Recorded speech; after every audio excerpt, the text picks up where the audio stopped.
This is Subhash Chandra Bose speaking to Indians in East Asia.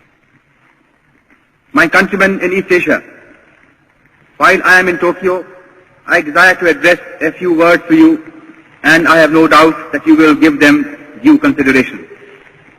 In the first place, I desire to thank you most heartily for the warm and enthusiastic welcome that you have given me on the occasion of my public appearance in East Asia, and for the assurance that you have given me of your wholehearted support to our efforts to liberate our dear motherland. I feel overwhelmed at this manifestation of your burning patriotism and spirit of sacrifice. I have received numerous telegraphic and postal messages from you direct, while other messages I have read in the press.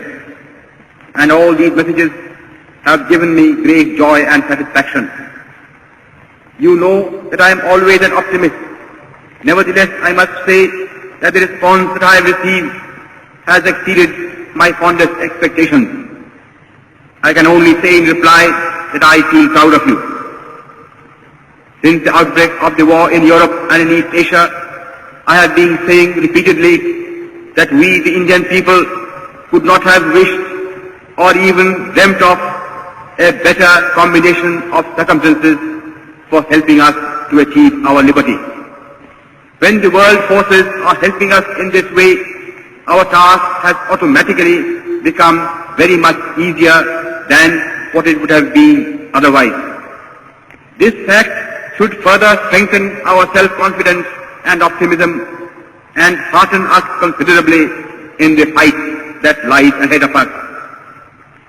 I am overjoyed to see that you have already realized that the responsibility of winning freedom does not rest merely on the shoulders of our countrymen at home. It is but natural that they should bear the brunt of the burden, and they have been doing so already. But at the same time, every Indian, no matter where he may be living at the present time, has a duty towards his country, and he must contribute his due share towards the final victory. I am convinced that India cannot hope to be free until all Indians living abroad perform their duty in this momentous world crisis. Owing to the fact that the tripartite powers have been giving their fullest support to Indian independence, it is comparatively easy for Indians living in Axis countries or in countries controlled by the Axis powers to play their part in the national struggle. Consequently, among those Indians who are now abroad, I expect that Indians living in Axis countries or in countries controlled by the Axis powers will render the maximum service to their motherland. Here in East Asia, you have seen for yourselves how deep is the interest in and sympathy for Indian independence.